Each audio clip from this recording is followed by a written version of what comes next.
po vysokej kvalite matcha čaj, ceremoniálne kakao a prémiová káva výrazne prispievajú, volajme to, k pomalšiemu starnutiu.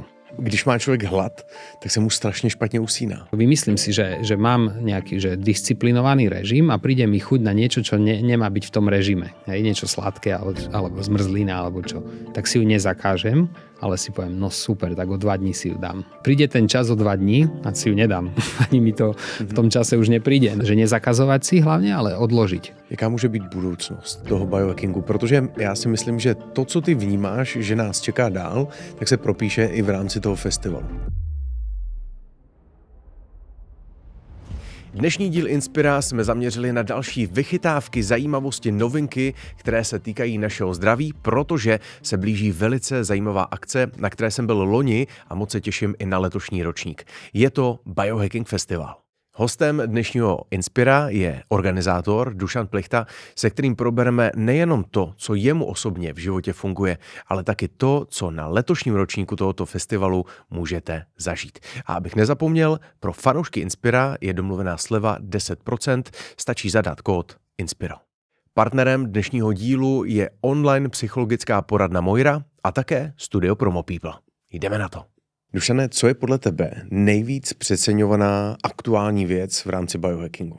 Ja si myslím, že ľudia príliš racionálne rozmýšľajú, čo je dobré, ale že príliš sa orientujú len na oblasť výživy, jedla, potom ešte nejaký spánek a že tu chýba vlastne taký ten holistický pohľad.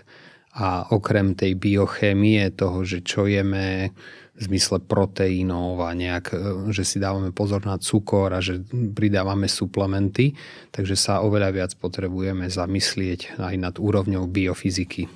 Nielen tej biochémie v tele, ale k tomu pridať aj biofyziku. Když půjdeš ještě o kousek dál, biofyzika myšlenou? To, v akom prostredí žijeme, a akému svetlu a magnetizmu sme vystavení, tak to má obrovský vplyv na naše bunky mitochondrie a na tú reakciu vlastne mitochondrií a funkcií tej bunky. Takže preto my už teraz vieme, že napríklad môžeš jesť oveľa viacej cukru, ako si myslíš. Teraz neberte to do slova, že biely cukor, ale v podstate ako nejaké sacharidy a viacej cukrov. Keď máš dostatok svetla a keď si napríklad v lete s dostatkom vitamínu D3 a vystavuješ sa slnečnému žiareniu a žiješ v prírode versus keď sa nachádzaš v ofise v veľkom meste ako Brno alebo Praha, žiješ každý deň vlastne v uzavretých priestoroch, obklopený si elektromagnetickým smogom, ktorý teraz vieme jasne merať. Máme ho v domácnostiach, máme ho v ofisoch, máme ho všade. Denne pracujeme s počítačom, s technológiami. Denne na nás vplývajú rôzne svetlá, preto aj toto svetlo je potrebné pre dobré nasvietenie podcastu, ale nie je najlepšie to svetlo pre mozog v tomto čase, takže... A možná pojďme v tomhle ještě o kousek dál. Proč to světlo není úplně ideální? Problém toho osvetlenia je, že často tie žiarovky, keď si to dáš napríklad na mobil, tak vidíš, že oni v podstate neustále kmitajú a je to taký flicker. Hej, a to je veľmi ako keby náročná frekvencia pre mozog, pretože aj keď my to nevidíme, hej, bežne to nevnímame, ale ten mozog to vyrušuje a vlastne je tam nejaká frekvencia, tak ako aj so zvukom. Mm-hmm. Hej, že keď máš proste nejaký zvuk, ktorý ťa vyrušuje a má nejakú nepríjemnú frekvenciu, tak ono to na teba pôsobí. Zároveň je zvuk, ktorý má príjemnú frekvenciu a takisto na nás nejak pôsobí. Stalo se ti někdy, že jsi zkoušel něco, co byla slepá ulička? Že jsi o něčem myslel, že tohle to je zajímavá věc, tohle to je zajímavý přístup, chci to zkusit a třeba jsi to i nějakou dobu držel, ale po 3, 4, 5 měsících buď sám cítil, že to nedává smysl, nebo jsi naměřil, že to vlastně vůbec tomu tělu nepomáhá, že jsi tomu na začátku věřil, ale potom zistil, že to je špatne. Samozrejme, to všetko sme si preskákali a stále sa to stane, že to je zmysel vlastne aj biohackingu, aj možno ľudí, čo sa tomu chcú viac venovať. Ja hovorím, že môžem ľuďom odporúčať až niečo, čo mám zažité na vlastnej koži. No a teraz vlastne s tým porozumením som prišiel na to, že jednak je dôležitá vlastne tá individuálna predispozícia a najdôležitejšia je individualizovaná výživa vzhľadom na môj životný štýl, teda moje pohybové aktivity, šport a prostredie, v ktorom žijem a v ktorom sa nachádzam.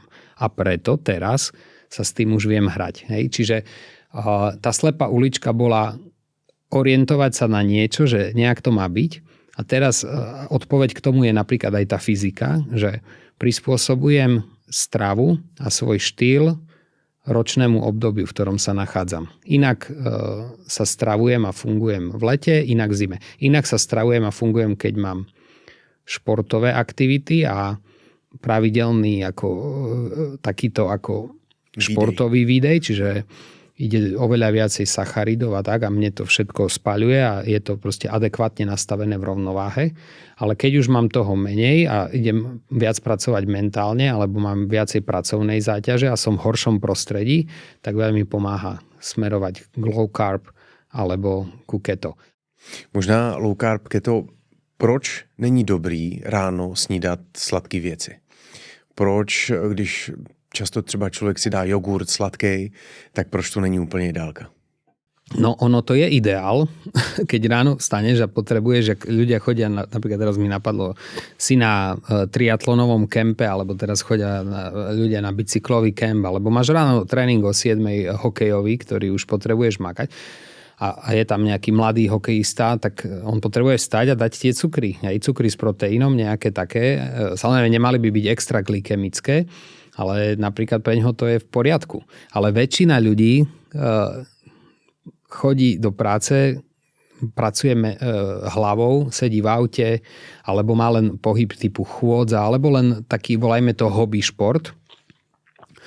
A to je tá iná liga, hej, že tam ti proste pre ten metabolizmus nepomôže dvíhať si glykémiu, rozhodiť si systém, hej, pretože dvihne sa glykémia, aktivuje sa proste dopaminová odpoveď mozgu. Potom sa bude žiadať počas dňa ďalší cukor. Je tam celá kaskáda procesov, ktoré nie sú až tak výhodné, ako keď napríklad dáme vyvážené snídanie, že tam, samozrejme sú tam nejaké sacharidy, môže tam byť krajec kváskového chleba, ale je tam proteín, je tam v podstate nejaká, volajme to, kvalitná výživa, o ktorú sa dá oprieť. OK.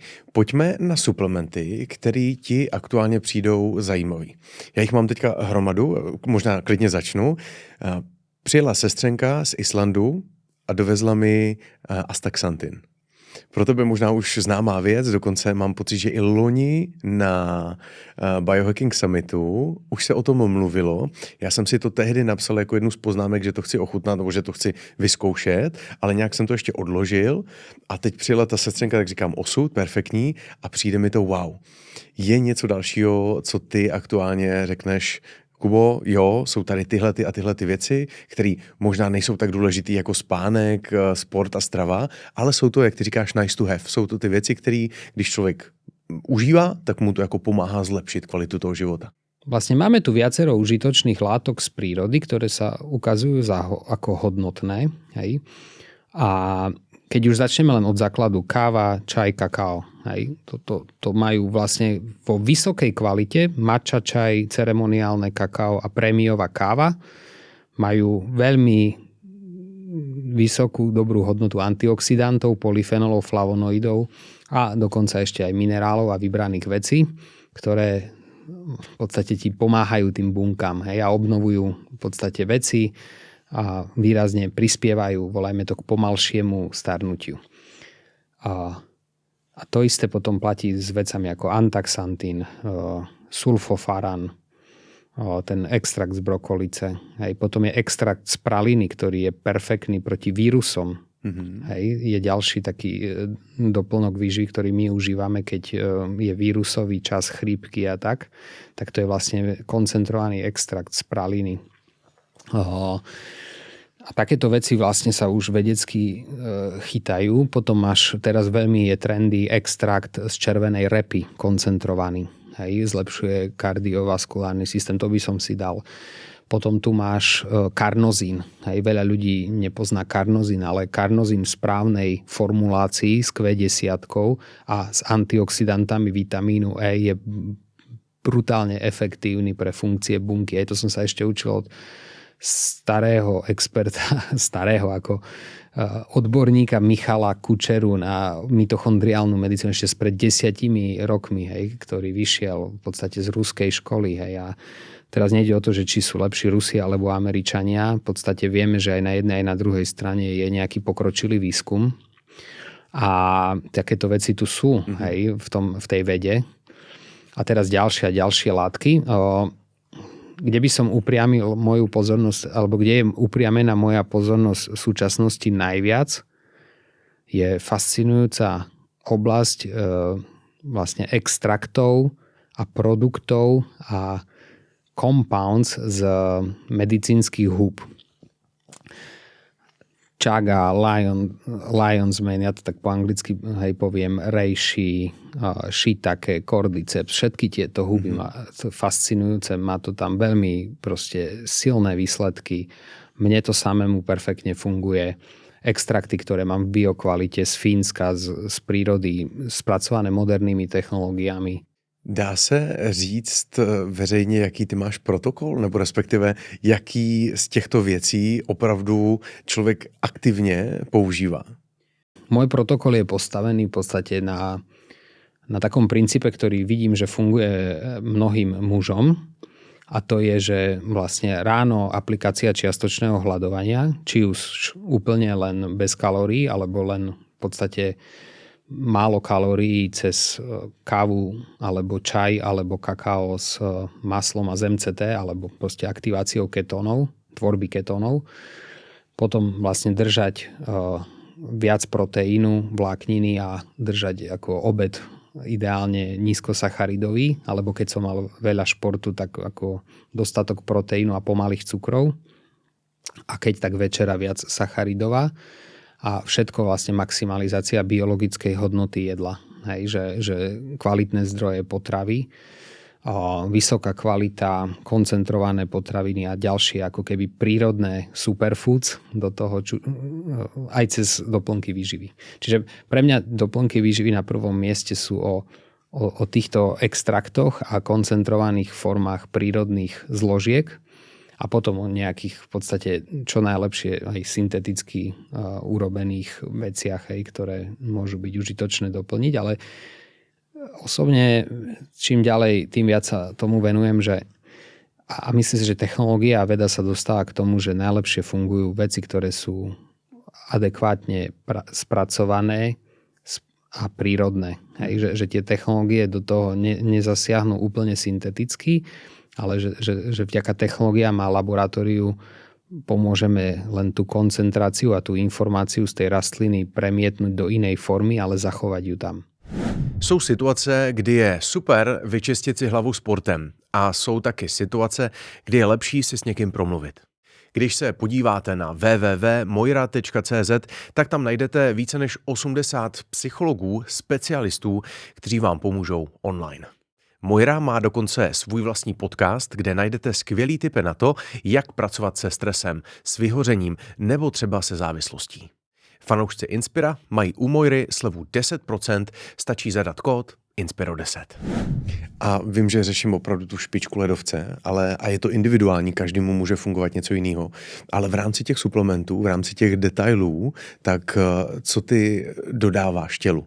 Co jsou tam ty věci, které spíš preventivně možná i dáváš na to, aby člověk byl funkční co nejdýl?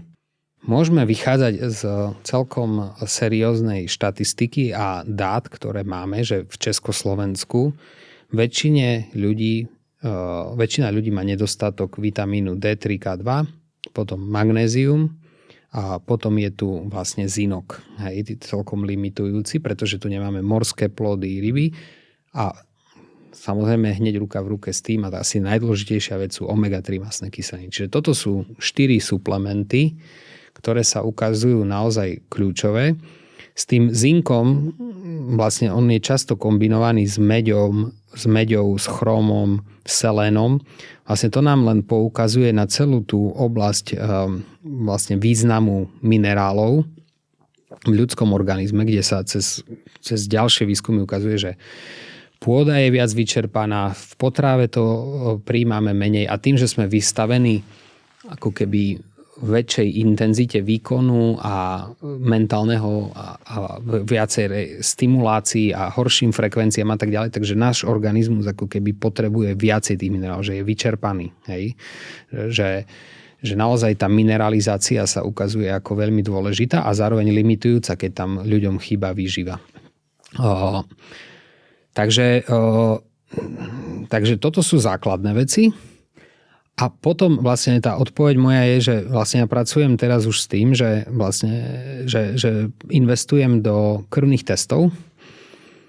Teraz som si vo Švajčiarsku už za rozumnú cenu dal urobiť komplexné krvné testy na moju nutrition a metabolic health, to znamená výživu a metabolické zdravie a parametre a biomarkery zdravia. A tam veľmi jasne vidím, že na akej som úrovni. Čiže mám to dobré, mám to na 88%. A zaujímavé je, čo by som napríklad sám netušil, že mi vyskočilo ako limitujúce železo. Hej, v kombinácii ešte s omega-3. Čiže keď toto doplním vyššie, tak sa naozaj dostanem veľmi rýchlo aj na 95% svojej nutrition. Prečo? Pretože ono to vlastne funguje v synergiách a ty v tej firme, čo robím tie testy, a ktoré aj prinášame pre ľudí, že tebe tam krásne vysvetľujú súvislosti. Hej, ako to funguje vlastne v tej rovnováhe. Asi 80% ľudí bude naozaj veľmi benefitovať z týchto doplnkov a môžeme ich ako smelo odporúčať, hej, pretože taká je realita. Ale zároveň každý to môže mať tak, že niekto možno žije v prírode, v lese a má to tak, že to vôbec nepotrebuje, ale neviem. Musel by som vidieť jeho výsledky. Hej. Já tě navážu ještě, ty říkáš v lese, ty sám říkal, že jsi byl na určitým výletě a na tom výletě si držel půst. A pro mě bylo překvapivý zjištění, že údajně ta autofágie, to znamená to čištění buněk, regenerace buněk, takže probíhá ne za 12 hodin ani 24 hodin, i když je to individuální, ale že to tělo potřebuje víc. Takže pro takovýto opravdový vyčištění, že ty potřebuješ třeba 2,5-3 dny, což je pro mě třeba nepředstavitelný. Já jsem zkoušel 24 hodin a už jsem si říkal, že ať už se najím, ale možná je to jenom nějaký mentální nastavení, že to prostě jde.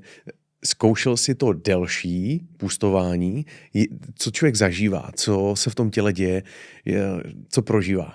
Opäť je to individuálne. U niekoho tá autofagie sa môže naštartovať možno po 2 dňoch, u niekoho po 3, u niekoho až po 4. To v závislosti od toho, ako veľmi degradovaný už bol ten metabolizmus a nakoľko ako fungujú tie bunky a procesy detoxikácie, lebo ono to ide krok za krokom.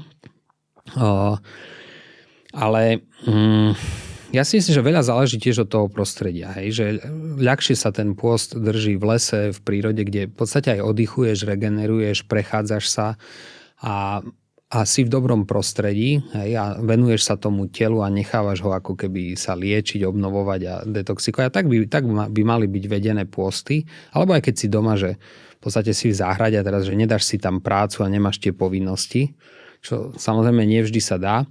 Lebo práve keď je tam tá mentálna záťaž, emócie, stresy, tak to aspoň vidíme, jak nás vyčerpáva a do toho ti vlastne vzniká, že to jedlo ti vlastne pomáha to aj kompenzovať a v podstate ti vznikajú nejaké chute a je to taká nejaká aj forma bezpečia. Tak. Takže preto je ťažšie ako držať ten pôst doma v tom bežnom rytme. Jak to děláš večer? Protože když má člověk hlad, tak se mu strašně špatně usíná. Má tak tu pozornost rozostřenou, že, anebo i ten žaludek a tak dál. Nemáš, lebo ako to je tá práca s mysľou, že keď mi príde hlad alebo nejaký taký stres, alebo niečo, že mi príde chuť, vymyslím si, že mám nejaký disciplinovaný režim a príde mi chuť na niečo, čo nemá byť v tom režime. Hej, niečo sladké alebo zmrzlina alebo čo. Tak si ju nezakážem, ale si poviem, no super, tak o 2 dní si ju dám. A príde ten čas o 2 dní a si ju nedám. Ani mi to v tom čase už nepríde napríklad. Hej, veľakrát sa to takto sa. Čiže niekedy je taká jedna stratégia odložiť veci. Hej, že nezakazovať si hlavne, ale odložiť. Takže toto som tam testoval. Jak by to fungovalo u delšího pústu? Neviem, nezažil som, ale môžem povedať skúsenosť môjho otca, na ktorého som v tomto naozaj hrdý. Má 67 rokov a teraz bol na riadenom pôste, ako keby v kúpeľoch. Ako sa povie kúpele po česky? Kúpele. Takže v podstate ako riadené, presne mal dobré prostredie, mal svoju izbu, mali nejaký bazén, prírodu a takto. A bol na čistom 10-dňovom pôste len na vode. A potom na ďalších 10 dní je ako keby adaptačná dieta. Schudol 10,6 kg, upravili sa mu biomarkery a faktory krve, vysadil lieky, ktoré mal na on má takú čiastočnú arytmiu a tlak a vlastne ten kardiovaskulárny systém. Povedal, že nejaký 3. deň mu preplo, a potom už aj plával, aj vládal, a fungoval si normálne.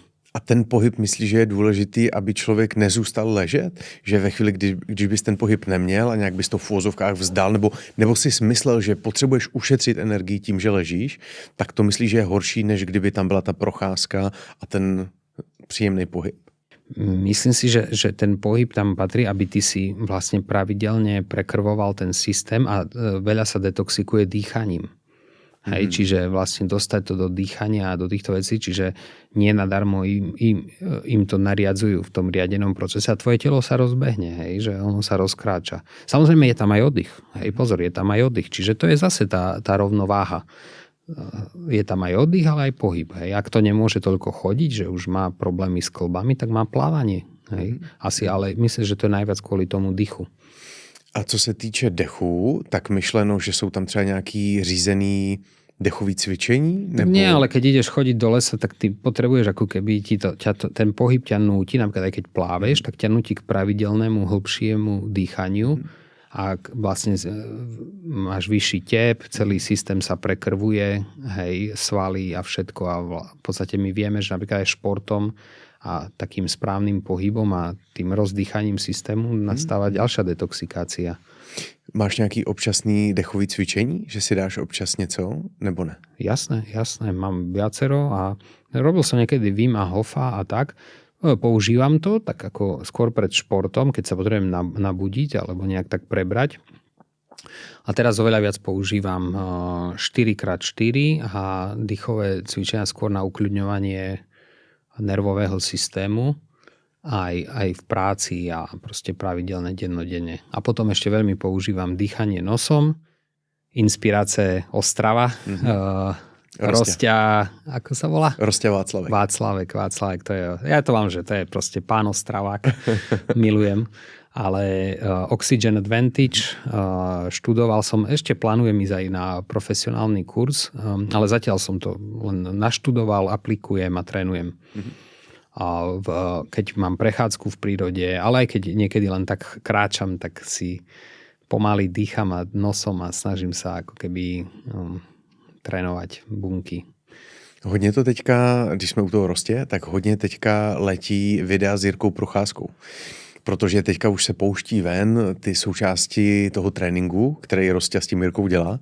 A oni trénují to, tak jak to dělal Zátopek, že zastavíš dech a běžíš. Samozřejmě to jako tohle musí být člověk hodně opatrný, že i když jsem viděl určitý video v jednom gymu, kde ten Rostě to s těma MMA zápasníkama dělal, tak říkám, tady teďka jdeme do svýho maxima, ale ne o centimetr dál. Áno, akože pri extrémoch je vždy dobré mať trénera. Určite. Ale myslím si, že ja som zase taký, že ľudia už potom príliš, že je nejaká metóda a teraz sa tak ľudia rozdelia, že buď idú do extrému, alebo ostávajú, že to není pro mne. A ja hovorím, že prečo však vlastne, keď si to uvedomíš, tak ty to vieš trénovať proste v prírode na bežných veciach a ty nemusíš ísť až do toho, čo potrebuje Jirka Procházka a tak, ale výrazne si tým zlepšíš kondícii. A ja to vlastne trénujem na hokejovom zápase. Ty vlastne ako náhle ideš do intenzity, do šprintu A keď už trénuješ aj pri tom zápase, že dýcháš nosom, aspoň na tej striedačke a vedome sa prichytávaš, kedy už ideš ústami, potom už, ak ti spadne trošku teba, zase hneď pravidelne si len pripomína, že dýcháš nosom, keď nemáš takú intenzitu alebo toto a potom v intenzite zrazu zadržíš ten dých, lebo ideš ako bomby.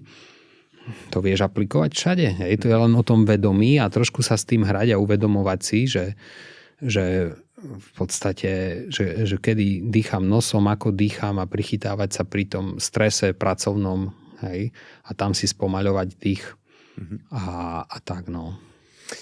Je to přesně, jak říkáš, vědomně si to uvědomit, že dýchat nosem a ideálně dýchat do břicha.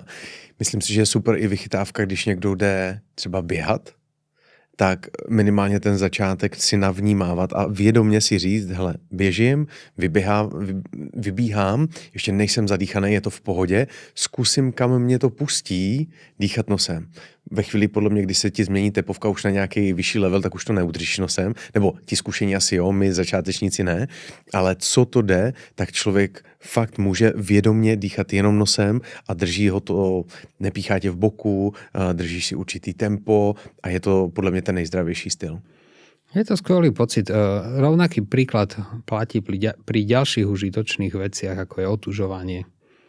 Vôbec nemusíš ísť hneď do ľadu a robiť rekordy. Sa otužujem už. V podstate niekto sa pýta, otužuješ sa? Ja už ani to nevnímam ako otužovanie, ale v podstate ja mám doma bazén, ten je aj v zime, tam stále je tam tá voda, každé ráno tam som.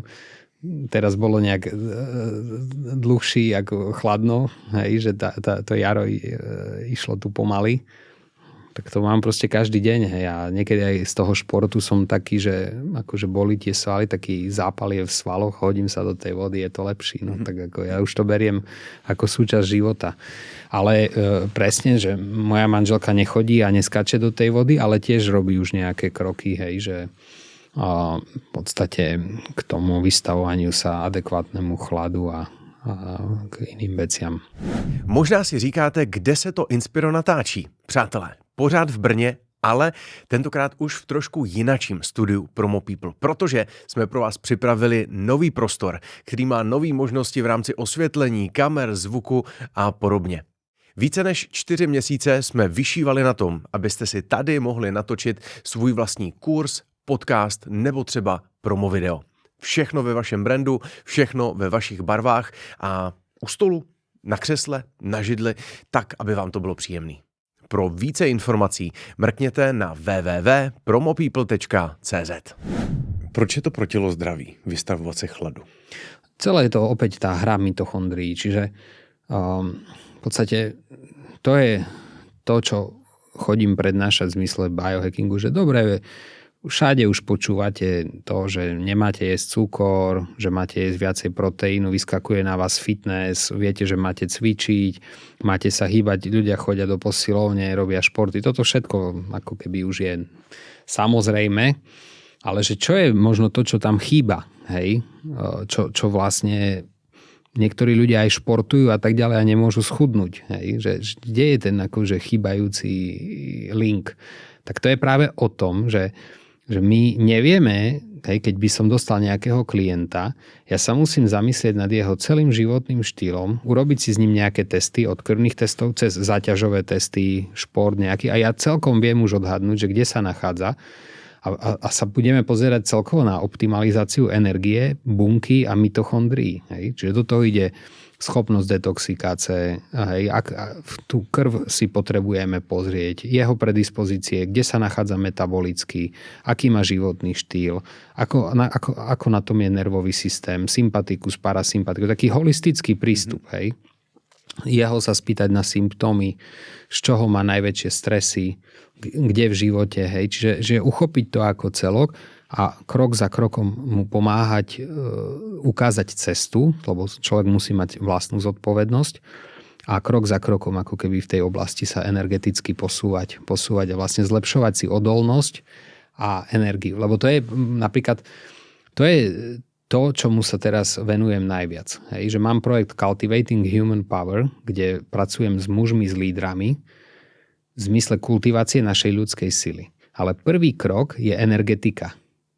Hej, lebo keď nemáš energiu, tak vlastne funguješ, teda to je moja hypotéza, myslím si, že keď nemáme energiu, fungujeme viacej z ega.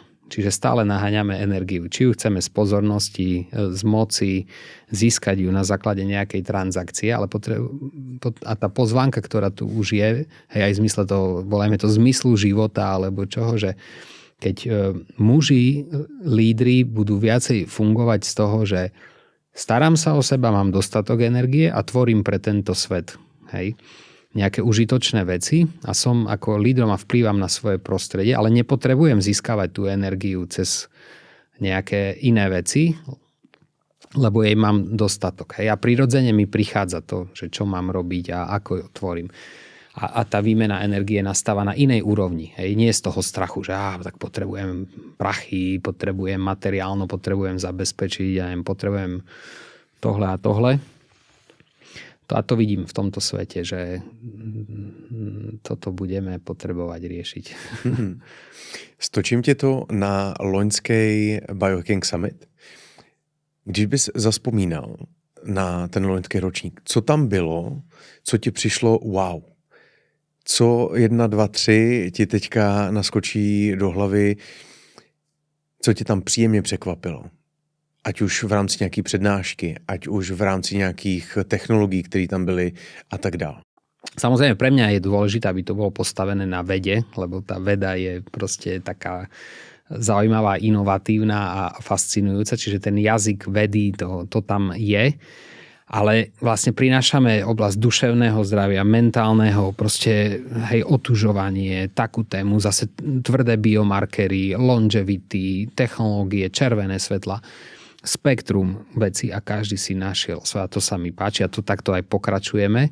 A z toho sa veľmi teším, že tam proste bol celý taký vibe a ľudia boli nadšení, že konečne miesto, kde ako keby, že nevládne tam taký ten, že tak akože ja mám pravdu a tento, čo tu keca, tak akože on tomu nerozumí, hej, že my to máme lepší a také porovnávanie tam nebolo a takéto veci, hej. A vím, že to je těžký, nechceš někoho urazit nebo ho zklamat, ale kdybys měl vybrat jednu přednášku. Jedna z těch přednášek, kterou teďka vypíchneš a řekneš, tahle pro mě byla zajímavá, protože...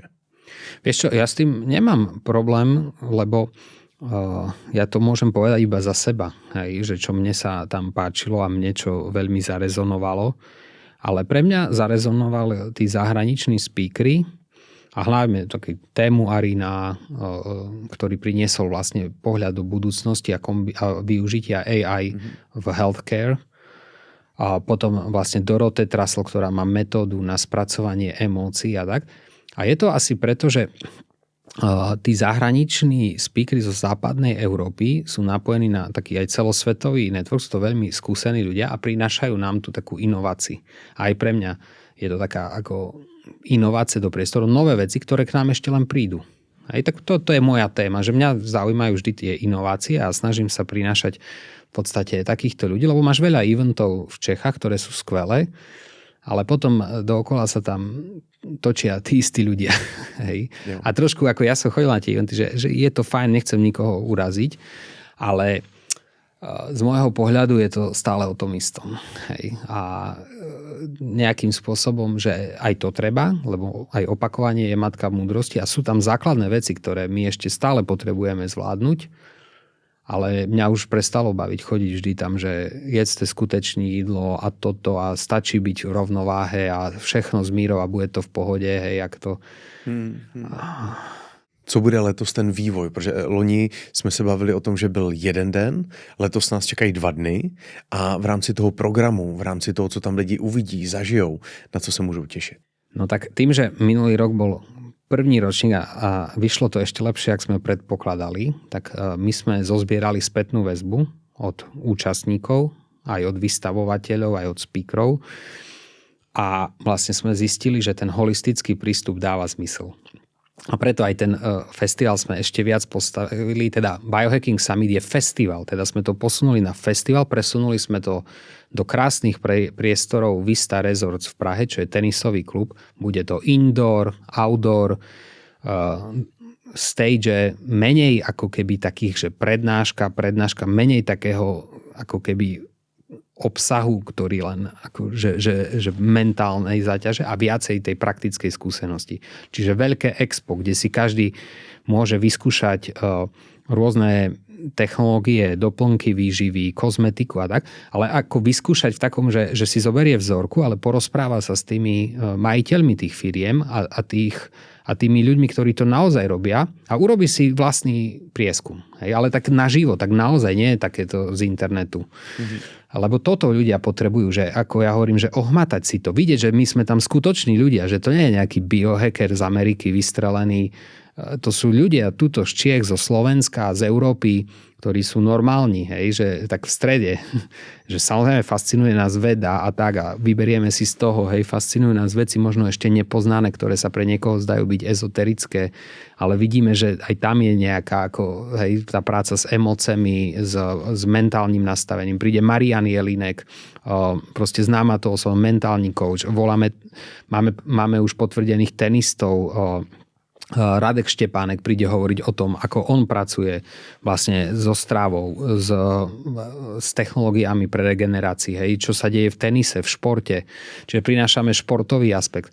Čiže holistický prístup, 2 dní nabité, prednášky, expo, experti, široké spektrum tém. Všetko si ľudia nájdú na stránke, ale hlavne, že tam bude proste viac ako 1000 ľudí, a človek tam stretne podobne naladených ľudí, ktorí už neriešia to, že kto je lepší a kto má pravdu, ale spoločne zdieľajú vlastne poznatky a vzájomne sa inspirujú, hej, k tomu, že k tej inovácii a k tomu životu, hej, že každý si ho aj tak žije po svojom, hej, ale tak, aby ho žil v zdraví. Jaká může být budoucnost toho biohackingu? Protože já si myslím, že to, co ty vnímáš, že nás čeká dál, tak se propíše i v rámci toho festivalu.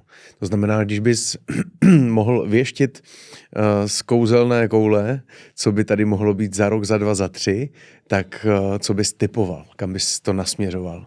No, ja to vnímam inak, že tá budúcnosť je už tu. A tak, ako je tá krivka adaptácie akejkoľvek inovácia a technológií, tak toto sa tu deje pravidelne v cykloch. Čiže my sa tam stretáme na Biohacking Summite vlastne innovators a early adopters. To sú ľudia progresívni, ktorých zaujímajú nové poznatky, veci, ktorí sa venujú tomu zdraviu. A kultivujeme ako kmeň a spoločenstvo takýchto ľudí, ktorí potom už to prinesú do svojich rodín, práce, komunít a tak ďalej. A už to budú šíriť. A tam ide, pre mňa to je volajme to o nejakej vyššej úrovni vedomia. Hej? To vedomie je vzdelanie, tak ponímané, ale vedomie je to, že nie je to len o tom, že budeme riešiť ako svetlo a ja mám pravdu, lebo všechno je to o tom modrom svietle a druhý bude riešiť len to všechno je o tej biochemii, to je medicína tvrdá, to je len o tomhle, hej.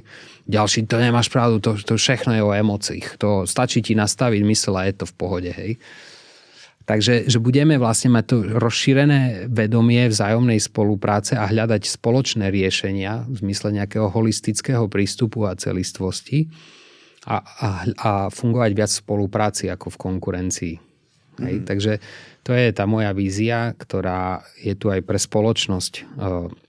A preto pozývame všetkých, ktorí chcú byť toho účastní, že naozaj tam prepájame vlastne firmy s ľuďmi aj do západnej Európy a sa tam kultivuje v podstate aj biznis, aj vlastne možnosti a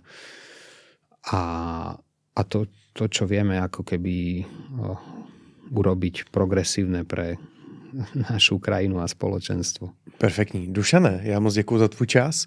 Děkuji, že jsi udělal výlet do Brna, že jsme mohli zase nakouknout po tu pokličku toho, co ty žiješ, co všechno děláš a že jsme mohli lidi i nasměřovat na letošní už ne summit, ale festival, který se koná tentokrát už na 2 dny, takže vidíme se tam. Ďakujem pekne a pozývame, hovorím všetkých, pozrite si viacej na stránke, kde je už detailný rozpis, veľmi zaujímaví speakery aj zo zahraničia, ale aj z Českej republiky. Takže ak hľadáte inšpirácii a chcete si na vlastnej koži ohmatať veci, vyskúšať, tak myslím si, že to stojí za to urobiť si taký víkend v Prahe. Bude krásne počasie v júni, teda v červen to je, takže máme krásne priestory, tak myslím si, že to bude stať za to. Perfektní, díky moc. Z dnešního dílu je to všechno, já se na vás budu těšit 6. a 7. června osobně na akci v Praze. Jestli tam budete taky, tak se určitě potkejme, setkejme se, protože se těším na to, až mi řeknete, co vás na Inspiru baví, jaký další témata by vás zajímaly, nebo třeba, co můžeme dělat líp. Mějte se krásně, hezký den a u dalšího dílu tohoto podcastu. Ahoj.